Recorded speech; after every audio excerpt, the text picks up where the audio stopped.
Oke Pak, siap. Kita masuk ke segmen 2. Jawab nih.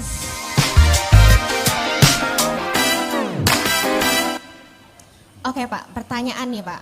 Belum lama ini Bapak menandatangani kontrak fakta integritas dengan Ijtima Ulama. Kenapa Bapak melakukan itu Pak? Bukankah itu salah satu bentuk politik identitas?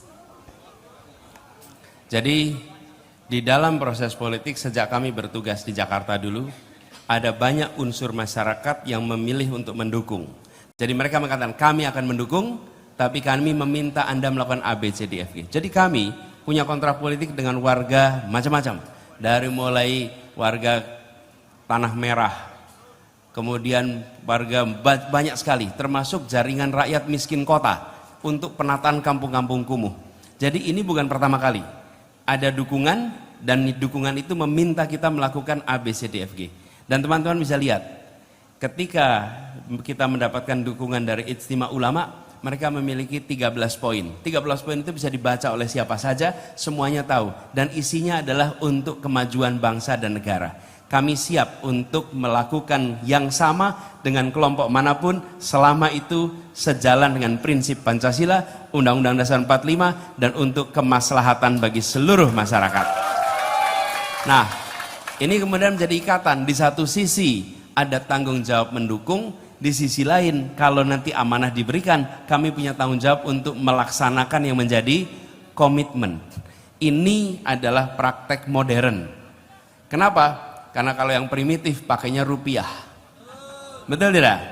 Nah, kita tidak terjebak dalam urusan yang rupiah.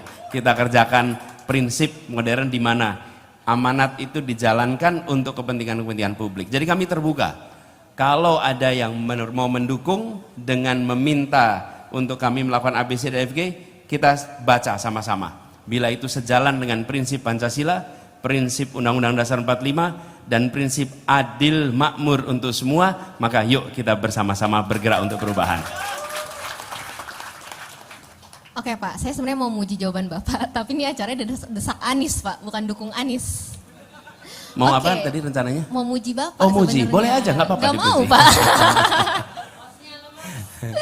Oke, kita lanjut Pak, pertanyaan selanjutnya. Sekarang ini Pak banyak kritik, katanya menteri-menteri sering punya konflik kepentingan atau conflict of interest. Gimana Bapak menjamin kalau nanti jadi presiden, menteri-menteri tidak akan punya konflik kepentingan? Ya, Bapak Ibu sekalian, itu harus dijaga konsisten. Jadi jangan sampai di awal tegas soal tidak ada konflik kepentingan, tapi sambil jalan pelan-pelan itu ditoleransi. Menurut saya harus ada penjagaan yang konsisten di sini. Jadi komitmennya setiap bertugas di wilayah publik, maka dia harus bekerja atas nama publik.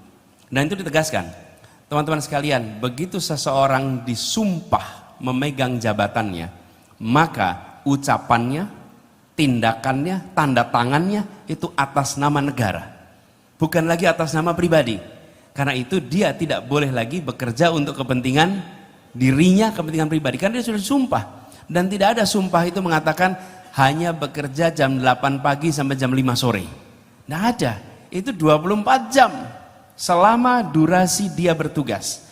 Jadi saya ingin pastikan, satu, mereka menandatangani komitmen. Yang kedua, menandatangani komitmen bila melanggar otomatis mengundurkan diri. Otomatis, tidak perlu diminta. Begitu melanggar, otomatis mengundurkan diri. Jadi kita tidak usah nanti meminta mengundurkan diri, karena bagian dari komitmen itu bila komitmen dilanggar maka harus mengundurkan diri. Kenapa ini penting? Ini untuk menjaga kepercayaan rakyat kepada negara. Negara itu harus dipercaya. Kalau negara tidak dipercaya, maka rakyat akan curiga. Saya beri contoh, akhir-akhir ini kita mau pemilu. Semua bicara tentang bagaimana negara netral, bagaimana tidak ada kecurangan. Artinya apa? Alam bawah sadar kita mengatakan kami kurang percaya pada negara.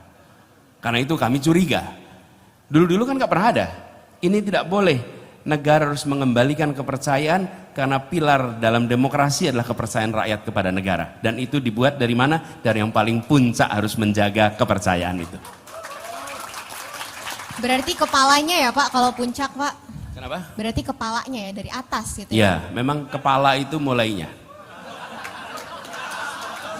Baik Pak, baik. Iya, segala mulai dari kepala. Iya. Oke Pak, kita lanjut ke pertanyaan selanjutnya. Sekarang ini hutang luar negeri mencapai sekitar 8.000 triliun. Bagaimana langkah Amin untuk mengelola hutang luar negeri agar tidak terus membengkak? Ya, gini. Hutang sesungguhnya bukan menjadi masalah bila dia digunakan untuk kegiatan produktif. Karena dia kemudian memberikan manfaat bagi orang banyak. Problemnya ketika hutangnya tidak dipakai untuk aktivitas yang produktif. Yang kedua, pemanfaatannya banyak bocor. Nah itu masalah. Tapi bila tidak banyak bocor, dia bisa optimal. Nomor satu. Kemudian yang kedua, terkait dengan hutang ini. Rasio hutang kita itu ada ambang batasnya. Saat ini rasionya 37%, sekitar 8.000 triliun, 37% dari GDP kita. Kita menargetkan diturunkan itu menjadi di bawah 30%. Bagaimana caranya? Dua. Nomor satu, hutangnya dikecilin. Nomor dua, GDP-nya digedein. Oke? Karena dua cara itu akan membuat menjadi 30%. Nah, kita ingin GDP-nya dibesarkan. Sehingga rasio hutangnya turun. Lalu memastikan hutang ini dipakai yang saya sampaikan tadi. Kegiatan yang produktif dan diawasi dengan baik sehingga hutang itu tidak bocor, ada transparansi, ada pelaporan yang baik, bisa dipertanggungjawabkan kepada publik sehingga nanti memberikan manfaat kepada semuanya. Gitu kira-kira jawabannya. Teman-teman ini kayak bukan mau mendesak ya, mau mendukung nih kayaknya. Oke Pak, kita ke pertanyaan selanjutnya. Kenapa semua aplikasi pemerintah kebanyakan nggak berguna, nggak aman, dan cuma buang-buang anggaran Pak? Oh gitu ya. Perasaan di Jakarta ada jaki yang bermanfaat sekali. Ya. Cuman kemarin pas debat saya sebut jaki dalam waktu hitungan berapa nggak ada sejam dihack. Saya bilang kalau aplikasi pemerintah itu dihack artinya aplikasi itu bagus. Betul tidak? Kalau nggak bagus didiemin aja. Toh semua orang bisa lihat, bukan? Nah, kita ingin itu ada dalam satu sistem yang terintegrasi sehingga orang tidak perlu membuka terlalu banyak aplikasi, tapi bukan sentralisasi karena ada banyak urusan yang dikerjakan di pemerintah daerah. Saya, Pak Zul itu sama-sama bertugas sebagai pemerintah daerah, banyak kewenangan yang sesungguhnya ada di pemerintah daerah, sehingga kalau kita menyiapkan sebuah super app maka tidak berarti sentralisasi. Hanya gerbangnya saja yang bisa satu, tapi langsung harus kerja ke tiap daerah. Karena jangan sampai adanya aplikasi yang banyak itu, kemudian merepotkan, tapi jangan sampai juga dikumpulkan berakhir pada sentralisasi. Tetap harus ada otonomi pada pemerintah daerah untuk mengeksekusi. Jadi kalau ada jalan rusak, bukan kemudian diambil alih oleh pusat, tapi dipastikan pemerintah daerah mengkoreksi dengan baik. Itu kira-kira jawabannya. Makasih. Ya, siap Pak. Next ya Pak. Pertanyaan selanjutnya. Saat di debat, waduh debat nih Pak, siap Pak? Saat di debat, Bapak bertanya soal bagaimana perasaan Pak Prabowo terkait batasan usia capres-cawapres. Padahal kan itu sudah jadi putusan MK Pak, sudah ada sidang etiknya juga. Kenapa sih Bapak masih nanyain itu, kenapa nggak move on aja gitu Pak?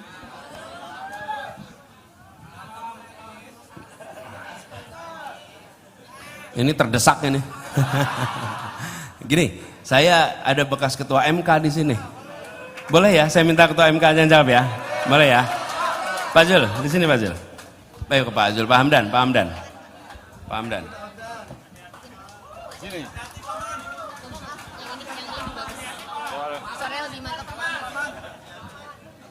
Kameranya di sebelah sana, Pak.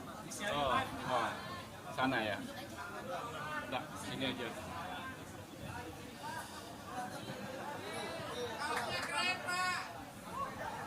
Jadi apa tadi? Kenapa Pak Prabowo atau Pak Anies masih menanyakan? Kenapa soal itu? Iya. Jadi ini bukan persoalan move on, tidak move on. Tapi ini adalah persoalan bangsa dan persoalan negara. kita itu tahun 2001 ada TAP MPR. TAP MPR 2001 itu mengenai etika berbangsa dan bernegara. Seluruh pejabat negara, seluruh warga negara, sampai kapanpun itu harus memiliki, mengembangkan, dan menghormati etika. Jadi, etika itu kan menyangkut baik dan buruk, budaya malu. Kalau tidak punya etika, dia tidak punya malu.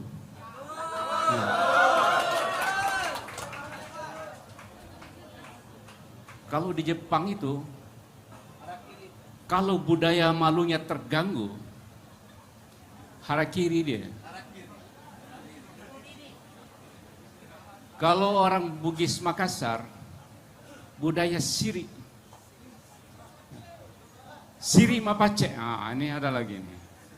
Jadi, budaya itu yang memberikan dorongan kepada kita untuk selalu berbuat baik, berbakti kepada bangsa dan negara.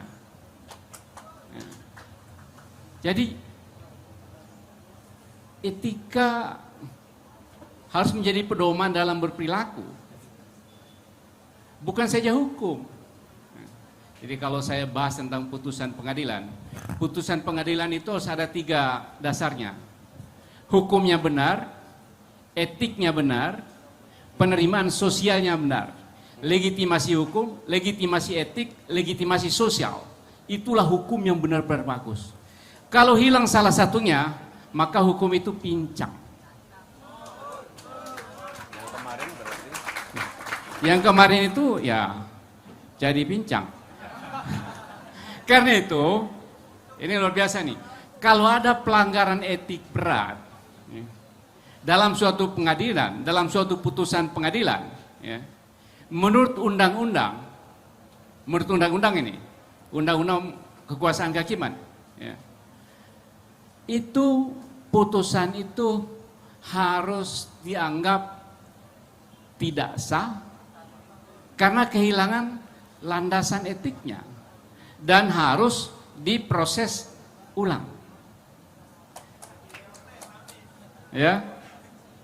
Jadi itulah masalah etik, bukan masalah move on, tidak move on, tapi ketika pejabat pemerintahan atau calon pejabat pemerintahan tidak menghormati atau mengabaikan etik, kita tidak bayangkan bagaimana bangsa kita ke depan.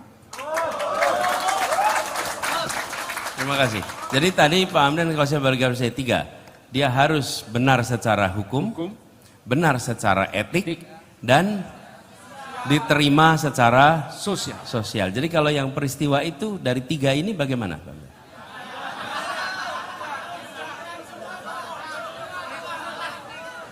Hanya hukumnya saja, hukumnya sah putusannya, tidak bisa diganggu-gugat.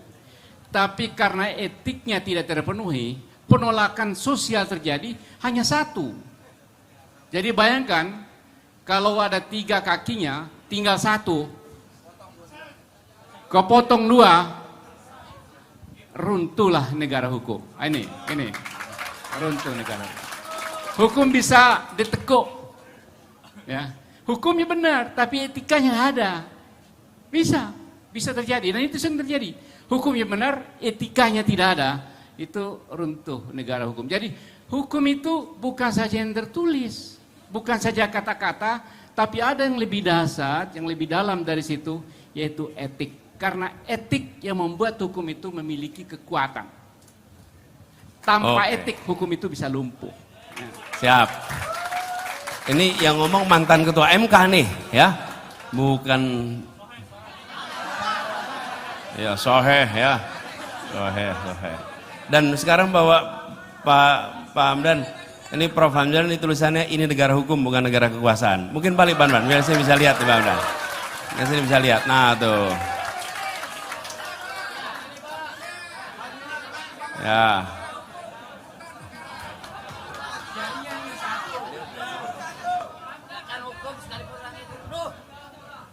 Oke, sip. Terima kasih, Pak Ramadan. Terima kasih saya sudah dibantu menjawab.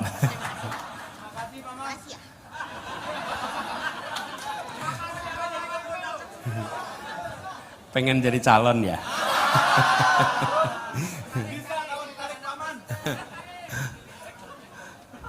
Pak Anies, sebenarnya Ya. segmen 2 udah selesai. Kita Siap. lanjut ke segmen 2, Sekarang tapi apa ntar nih? dulu Pak. Apa?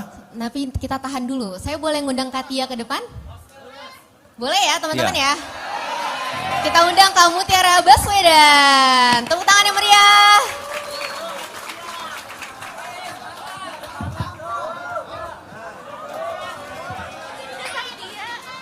Kenapa? Silakan. Apa? Nggak mau diinterogasi kok Pak. Dari desakan. Betul. Halo Katia. Selamat datang. Terima kasih. Boleh duduk Kak, silakan. Terima kasih. Katia.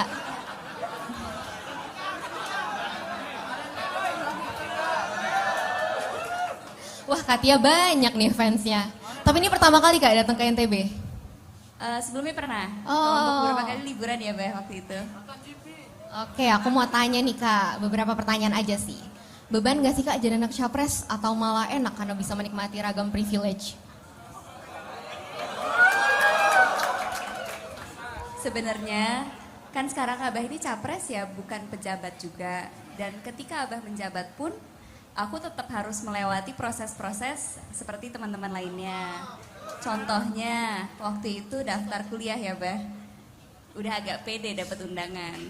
Ternyata belum beruntung. Jadi ya udah sama Abah disuruh belajar, terus disemangatin, terus alhamdulillah lolos lewat jalur tes. Bukan.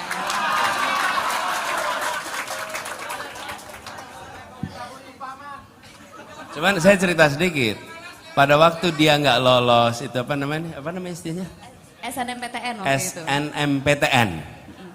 Dipikirnya karena bapaknya Mendikbud, maka si anak pasti akan lolos SNMPTN. Jadi ketika dia nggak dapet, malah jadi berita.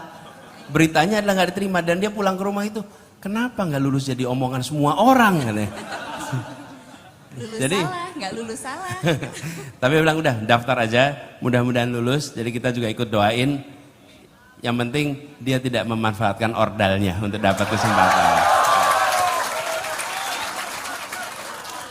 Oke, pertanyaan terakhir Kak. Manggilnya Abah ya? Abah Abah. manggilnya. Love language-nya Abah itu apa sih Kak? Karena kalau dilihat dari berita atau di mana-mana itu jago banget berkata-kata. Boleh cerita Kak, love language-nya Abah? Karena kalau dilihat dari sosial media Abah ini kayaknya jago banget berkata-kata. Abah itu lengkap love language-nya. Lengkap alhamdulillah. Ditempelin. Kurang deket ya? Oke, Abah ini lengkap love language-nya. Quality time dapat, kalau Abah pulang kantor, pulang kerja, aku suka nungguin. Quality time-nya dapat. Terus yang kedua, words of affirmation-nya dapat. Abah sekali-sekali suka mengucapkan I'm proud of you. Itu sebagai anak itu lumayan loh. Terus physical touch juga, Abah itu dengan anak-anaknya sangat dekat. sangat Ah, ramah. jadi kangen ayah.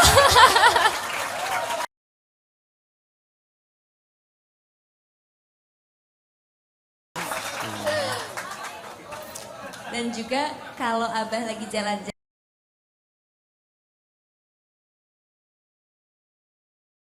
biasanya pulang-pulang bawa kado. Snack-snack buat anak-anak. Gitu. Jadi lengkap Abah tuh. Waduh, enak banget ya kalau punya ayah kayak Pak Anies. Alhamdulillah. Alhamdulillah. Oke, Katia terima kasih banyak udah Terima mau ngobrol-ngobrol kasih. bareng.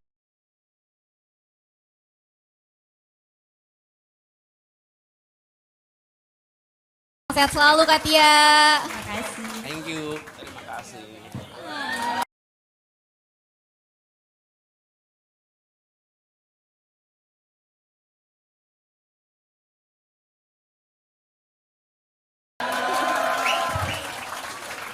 Ini di luar skenario kita ini.